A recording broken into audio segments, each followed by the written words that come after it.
ఇలా ఈ 58 నెలల కాలంలోనే ఎప్పుడు జరగని విధంగా, ఎప్పుడు చూడని విధంగా ఏకంగా 2,70,000 కోట్ల రూపాయలు, 2,70,000 కోట్ల రూపాయలు నేరుగా మీ బిడ్డ బటన్ నొక్కడం, నా అక్క చెల్లెమ్మల కుటుంబాల ఖాతాల్లోకి నేరుగా వెళ్ళిపోవడం. ఎప్పుడు జరగని విధంగా అడుగులు పడిన పరిస్థితులు ఇప్పుడే కనిపిస్తా ఉన్నాయి. ఈ 2,70,000 కోట్ల రూపాయలలో అక్షరాల 1,89,000 కోట్ల రూపాయలు నా అక్క చెల్లెమ్మలకే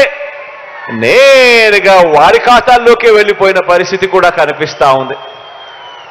ఆలోచన చేయమని అడుగుతా ఉన్నాను. ఎప్పుడు జరగని విధంగా తేడాను గమనించమని అడుగుతా ఉన్నాను. మహిళా సాధికారత పరంగా ఎన్నికల ప్రణాళికలో మీ బిడ్డ 5 సంవత్సరాల కిందట ఎన్నికల మేనిఫెస్టో అని చెప్పి ఎన్నికల ప్రణాళిక రిలీజ్ చేసి, ఆ ఎన్నిక ప్రణాళికలు ఏదైతే హామీలు ఇచ్చామో ఆ హామీలన్నీ కూడా ఒక భగవద్గీత గాను, ఒక బైబిల్ గాను, ఒక ఖురాన్ గాను భావిస్తూ ఆ మేనిఫెస్టోలో చెప్పిన ఏకంగా 99% హామీలను అమలు చేసి ఈరోజు ఆ మేనిఫెస్టో తీసుకొని నేరుగా మీ ఇంటి దగ్గరికి వచ్చి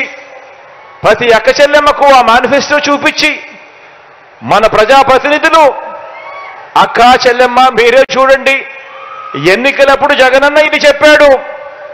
ఎన్నికలు అయ్యాయి, 58 నెలలు అయ్యాయి,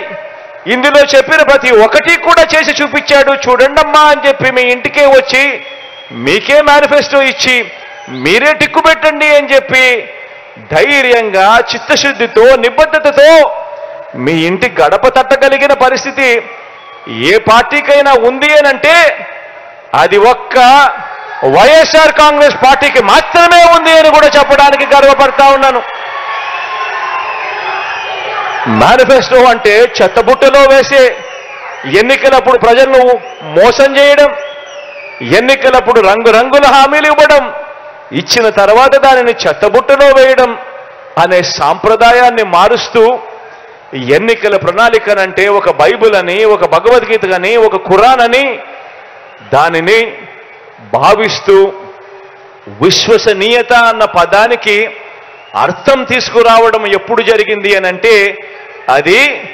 కేవలం మీ బిడ్డ ముఖ్యమంత్రి అయిన తర్వాత మాత్రమే జరిగింది అని కూడా చెప్పడానికి గర్వపడతా ఉన్నాను మీ బిడ్డగా.